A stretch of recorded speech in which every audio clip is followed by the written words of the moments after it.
শ্মশান হতে বাপ ফিরে এলো।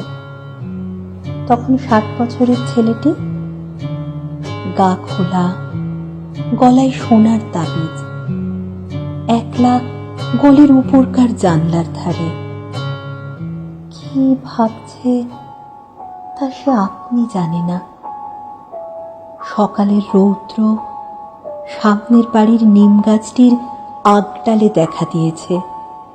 কাঁচা আমওয়ালা গলির মধ্যে এসে হাঁক দিয়ে দিয়ে ফিরে গেল। বাবা এসে খোকাকে কোলে নিলে। খোকা জিজ্ঞাসা করল, মা কোথায়? বাবা উপরের দিকে মাথা তুলে বললে, স্বর্গে। সে রাত্রে শোকে শ্রান্ত বাপ ঘুমিয়ে ক্ষণে ক্ষণে গুমড়ে উঠছে।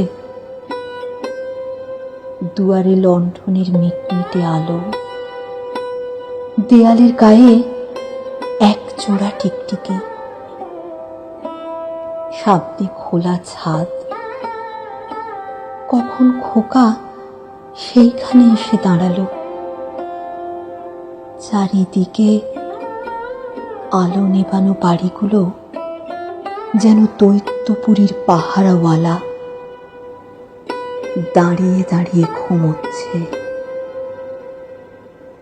উলঙ্গ গায়ে খোকা আকাশের দিকে তাকিয়ে।